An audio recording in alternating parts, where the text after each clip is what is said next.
चलो जी। आप सभी क्रांतिकारी साथियों को जय भारत, जय वाल्मीकि, जय भीम, जय संविधान। साथियों, आज हम यहाँ पर एकत्रित हुए हैं। हमारा उद्देश्य ये है आज का कि आज मताधीन वाल्मीकि जी का जन्मदिन है, जिन्होंने 1857 की क्रांति की भारत के अंदर अंग्रेजों को यहाँ से भगाने के लिए एक मुहिम जगाई थी। क्योंकि जिस समय मंगल पांडे जी का लोटा एक पेड़ के नीचे रखा हुआ था, और जो मताधीन वाल्मीकि जी थे वो पहलवान थे, उनसे तगड़े व्यक्ति थे वो। तो उन्होंने जा करके उनके मंगल पांडे साहब के लोटे से पानी पी लिया। तो मंगल पांडे जी ने कहा कि है नीच शूद्र व्यक्ति, तूने मेरा धर्म भ्रष्ट कर दिया और मैं लोटे से पानी पी लिया, तुम शूद्र हो, मैं ब्राह्मण हूँ। तो मताधीन वाल्मीकि ने गुस्से में आकर कहा कि मेरे लोटा छूने से आप अछूत हो जाते हो, आपका धर्म नष्ट हो जाता है। लेकिन जो सरकार ने गाय और सुअर की चर्बी के कारतूस दे रखे हैं आपको, मुंह में देके काट के तब वो चलते थे। जब आपको काटते हो तो आपका धर्म भ्रष्ट होता है। तो वहीं से चिंगारी चली और वहीं से पूरे देश में आग फैल गई, और वहीं से ही 1857 क्रांति की शुरुआत हुई। इस बात को बहुत कम लोग जानते हैं। क्योंकि देखो, जिनके हाथ में बागडोर होती है, जो लोग राज में होते हैं, जो शासन में होते हैं, उन्हीं का इतिहास बढ़ता है, उनका धर्म बढ़ता है, उनकी भीख बढ़ती है। लेकिन हमें ऐसा ना कर करके संविधान के रास्ते पर चल करके समता और समानता के भाव को रख करके जातिवाद को मिटा करके हमें ऐसी भावना से दूर रह करके जिसने जो कार्य किया है उसको श्रेय उसको देना चाहिए।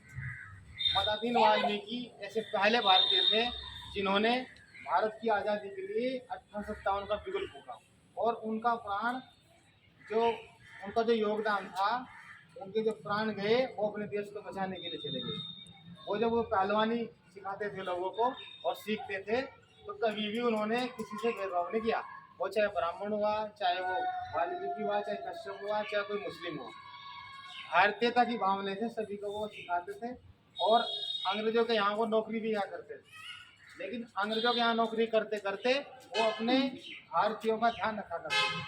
वो अपने भारत के साथ साथ अपने सामाजिक सरोकार को बनाकर रखते थे। अब जब हमारा देश आज़ाद हुआ, तो आज़ाद होने के बाद हमारा देश में हमारा संविधान लागू हुआ 26 जनवरी 1950। संविधान के लागू होने के बाद ही हमें सब अधिकार मिल पाए, जो डॉक्टर भीमराव अम्बेडकर जी ने सबसे नाटी भूमिका निभा करके उनको बनाने, हमें मंदिर में जाने का प्रवेश, हमें मंदिर में अंदर घुसने का भी जो अधिकार दिया वो संविधान ने दिया। वरना संविधान से पहले हमें मंदिर में घुसने का भी आज़ादी नहीं थी। अभी शंकराचार्य जी थे, वो गुजर गए 5-6 महीने पहले, उन्होंने समझ किया था उड़ीसा में पूरी के शंकराचार्य इधर से वक्त को थोड़ा हिंदुओं के सबसे बड़े धार्मिक गुरु होते हैं। उन्होंने कहा कि ओबीसी और एससी का मंदिर में प्रवेश करना शास्त्र सम्मत नहीं है। अगम शास्त्र के अनुसार ओबीसी एससी मंदिर में प्रवेश नहीं कर सकते हैं।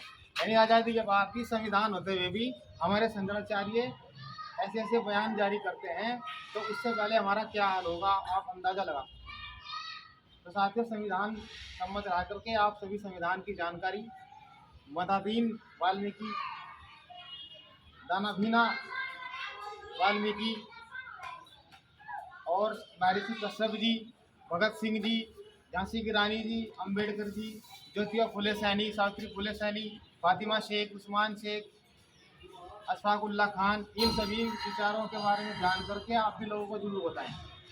लोगों की विचारधारा तब बदलेगी जब हम उनको महापुरुष पर ध्यान देंगे। क्योंकि संविधान, आप बताइए कि भाई हमें इस बात की महत्ता का पता लगा, भाई हम ये कौन काम करेंगे, लोगों तक जानकारी जाएगी तो वो जागरूक होंगे अपने समाज के प्रति, अपने देश के प्रति, संविधान के प्रति। तो हमें अच्छा लगा, तो हमने आपको लोगों को इकट्ठा किया।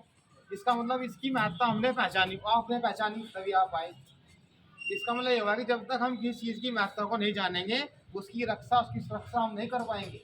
यानी जब तक संविधान की महत्ता हम लोगों तक, जन जन तक नहीं पहुंचाएंगे, लोग उसकी रक्षा नहीं करेंगे। तो आप सभी से मेरी हाथ जोड़कर विनती है, संविधान सम्मत चलें और देश को आगे बढ़ाने में अपना योगदान पूरा पूरा दें। और संविधान की बात, संविधान की ज़रूरत क्यों है, ये सभी लोगों को आप जो भी आपके संपर्क में लोग हैं धीरे धीरे जरूर बताएं। क्योंकि संविधान यदि खत्म होता है, संविधान की मेन मुख्य धारा खत्म होती हैं, तो हम भी मुख्य धारा से हट जाएंगे। हम मुख्य धारा से कट करके इंसान भी हमको पहले जैसे कि नहीं मानते थे उस समय, आज भी अगर संविधान नहीं होता है, संविधान किसी तरीके से ना हो या हटता है, तो आज भी हम इंसान की श्रेणी से बाहर हो जाएंगे। तो मेरा आप सभी से अनुरोध है कि आप सभी संविधान के बारे में जानें, महापुरुषों के बारे में जानें और उसका प्रचार जरूर करें। 1 मिनट और लूँगा मास्टर जी। एक बार अम्बेडकर जी दोबारा बना लो।